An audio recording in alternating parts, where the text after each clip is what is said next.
ხო, რაც შეეხება აი ამ წინა ბალკას, მოკლედ საყიდლად რო ვიყავით მაღაზიაში. ეს თავის ხო, საყიდლად რო ვიყავით მაღაზიაში, მითხეს რომ თავიდან ნუ სხვადასხვა ნაწილები მინდოდა, რამდენიმე ნაწილი მინდოდა კაპოტი და ასე შემდეგ და მივედი, მითხეს ალუმინის ჰქონდათ, მაგრამ ფაქტობრივად რო დავრეკე მითხეს ალუმინის ჰქონდა, მაგრამ ფაქტობრივად რომ მივედი არ ჰქონდათ და ხოლმე ჰქონდათ რკინის ბალკა და უკვე დამეზარა მოკლედ რა სხვაგან სიარულო და გადავწყვიტე ისე რომ რკინის ბალკა შემეძინა.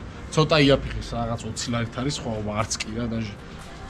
მაგრამ ნუ არა უშ თავის საქმეს მაინც გააკეთებს რკინისაც. A few moments later. როგორც ხედავთ უკვე ლაზერზე სიმეტრიულად მანქანა გავყავი ჩუაზე, მოვარგეთ. აი ეს ლანჟერონი რო გავიგოთ, მოკლედ უნდა თუ არა გაწევა, გამოწევა 2 სანტიმეტრი უნდა სინამდვილეში გაწევა. აი ეს არის ახლა ცოტა იფარება ხო მე მგონი. ჩანს? ხო, აი ეს არის ახლა სადაც ურტყავს ესე ვთქვათ სხივი ლაზერის და ეს არის ცენტრი ავტომობილის. აქედან აქამდე მანძილი ნუ გავზომე სადღაც 2 სანტიმეტრამდე არის და 2 სანტიმეტრით უნდა იმ ლანჟერონს იქით წასვლა. ის ლანჟერონი უკვე თავის ადგილზე რო იქნება, მე უკვე დავიწყებთ ამ ლანჟერონზე მუშაობას რა.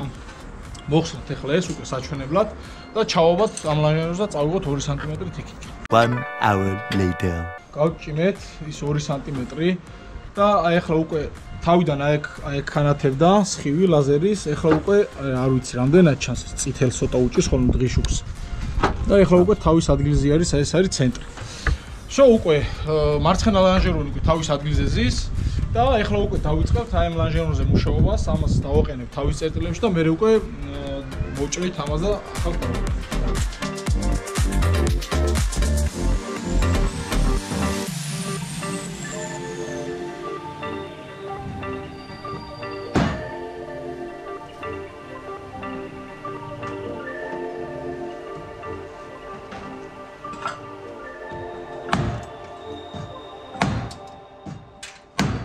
მარჯვენა ლანჟერონიც უკვე გამოჭიმეთ.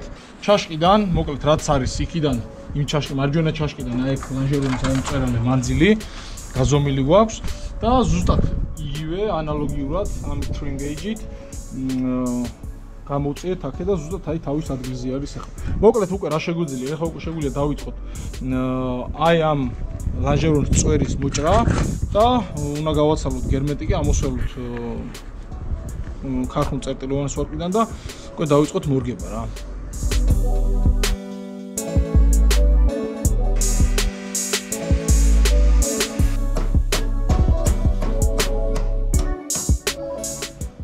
ეხლა უკვე გადავდივართ ამ ლანჟერონის მორგებაზე.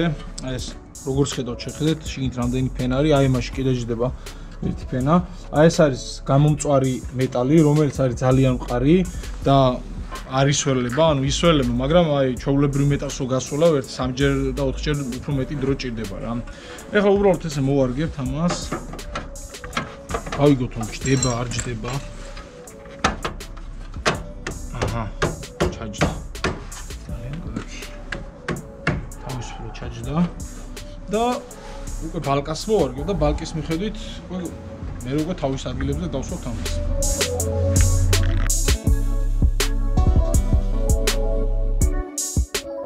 ეხლა უკვე აი ეს მოვარგეთ მარჯვენა მხარე ფარის სამაგრი. შეეხება ამ ზედა რადიატორის სამაგს. ეს შეგვიძლია უკვე მოვარგოთ. ასე და უკვე მე დავიწყეთ ფარის მორგებას. ფარების. სიმაღლეს რაც შეეხება, რაც დავაყენეთ, აი ეს ჯერჯერობით აი ეს დაჟიმებზე გვაქვს, დამჭერებზე გვაქვს აყვანილი. ახლა რო იდენტური რო იყოს მარცხენა მარჯვენასი, აი აქ არის 7 და სადღაც 7 და 8 და აქაც სიმაღლე არის ახლობით. აი ეს ახლა ცოტა 7 და 8 არის აქ დაახლოებით. ანუ ამას უნდა დაახლოებით 1 მილიმეტრით მაღლა ამოწევა და იქნება ზუსტად იდენტური მარცხენა მარჯვენას.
მოკლედ მეგობრებო მოვარგეთ უკვე ეს უბრალოდ სარებული რო არის ეს ყველაფერი ფარები კარგად ზის მაგე სალონიც დავშალეთ აირბაგები დავხსენით ეს კაფსულები უნდა შევცვალოთ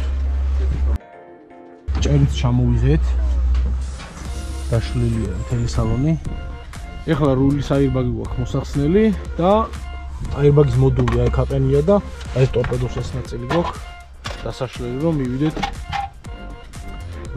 აირბაგის მოდულში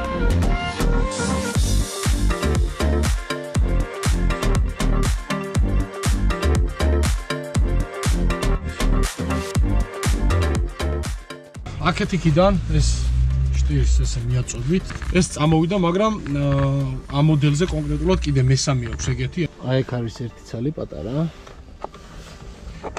ცოტა მორგება არის ძნელი მაგრამ აი შეხედეთ აი აქედან რო ამოდის აი ეს აი ამას უნდა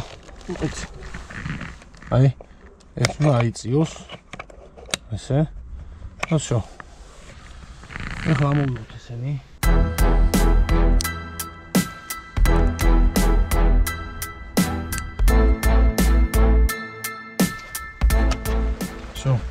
და ეხლა გვექნება შესაძლებელი ეს ხუფი და კაფსულა. The next day. მოკლედ მეგობრებო, როგორც ხედავთ უკვე შევღებეთ.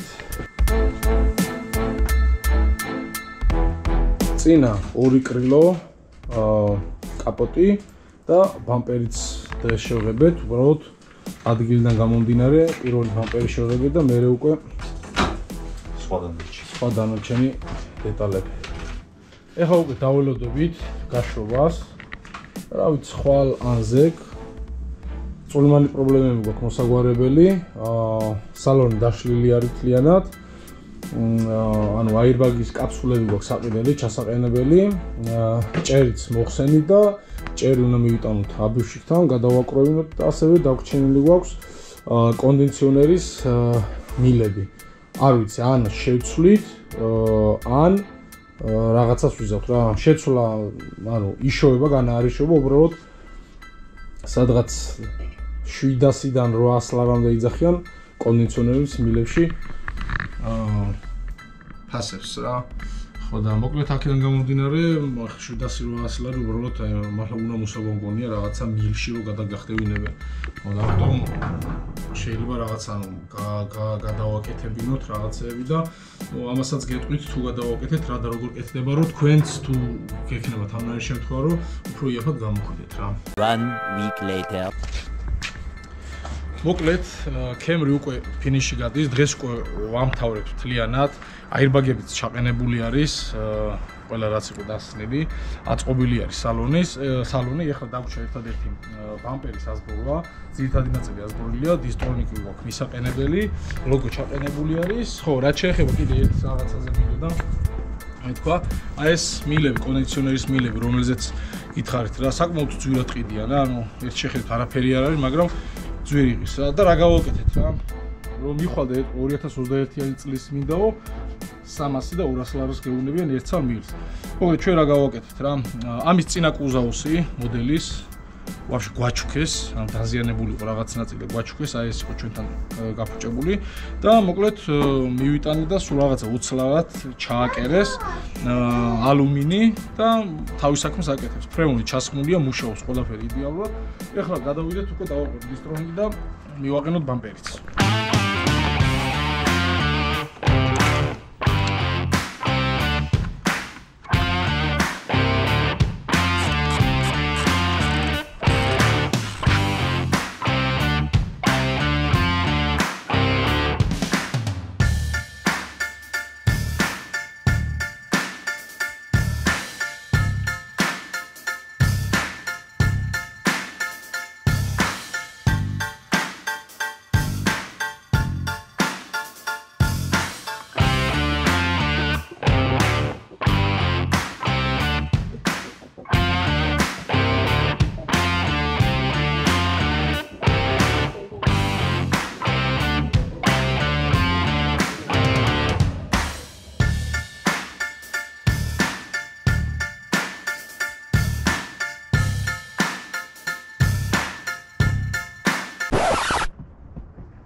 ესეც ასე მეგობრებო, camry ბოლომდე დასრულებული არის.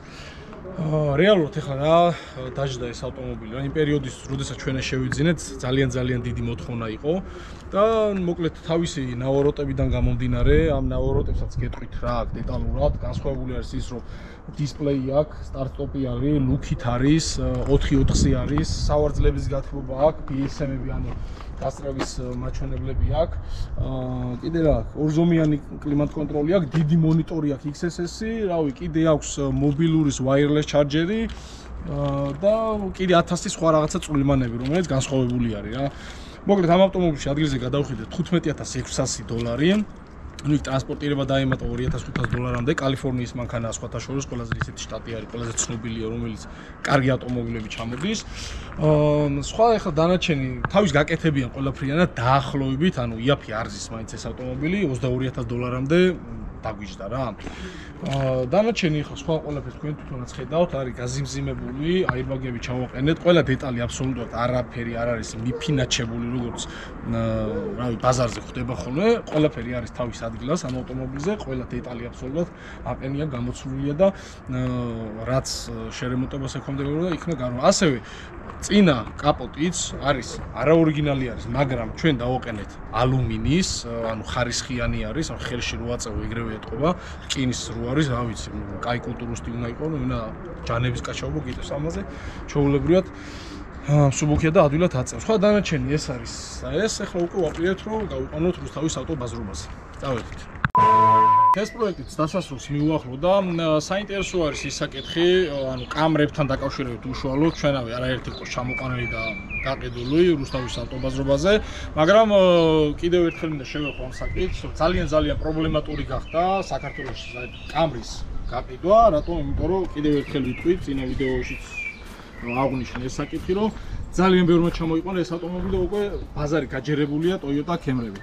ეხლა რაც შეეხება ამ ავტომობილს, ეს ავტომობილიც გავყიდეთ, მაგრამ რა ფასადაც ვაპირებდით გაყიდვას, ნუ იმ ფასად ვერ გავყიდეთ, პირობითად თუ $27,000 ღირდა ესეთ კომპლექტაციის ავტომობილი და მაგდაზიანების დღეს ბაზარზე რავი $22,000-23,000 ღირს და ნუ ხვდებით ახლა $3-4,000-ით იაფად როცა გაყიდი ავტომობილს, უკვე ის მოლოდინები აღარ არის და ცოტა იმედგაცრუებაც არის რა ამ საკითხში, მაგრამ ნუ არა უშავს. ეგ არის რეალური სიტუაცია, რაც ხდება დღეს რუსთავში. კიდე რუსთავის ავტობაზრობის თემას მინდა შევეხო.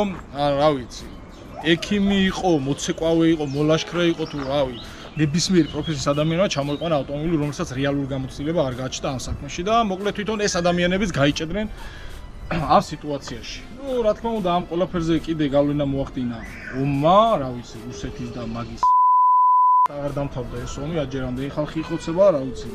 უდასაწყვეტია რაც ხდება ზოგადად სოფლიოში და მოკლედ ეს გავლენები სოფლიოს ყველა ქვეყანაში აისახება და ჩვენთანაც რა თქმა უნდა ყველა ბიზნესში აისახა, მათ შორის ავტომობილების სფეროშიც. მოკლედ რომ შევაჯამოთ ვიდეოების ატვირთვას რაც შეეხება, მაქსიმალურად ვცდილობთ რომ რაღაცნაირად უკვე ეს გავნაშთოთ ეს გადაღებული ვიდეოები, რომ წამოვიდეს დასამონტაჟებელი არის უბრალოდ, კიდევ თხოვნა იქნება რომ გამოიწეროთ ჩვენი YouTube არხი, თუ გიყურებთ და არ გავს კიდე გამოიწერეთ ჩვენი არხი, თუ მოგწონთ ჩვენი ვიდეოები დაალაიქეთ, თუ არ მოგწონთ დისლაიქ მიეწი, არც ეგ არის პრობლემა, ეგეც გვაწყობს რა.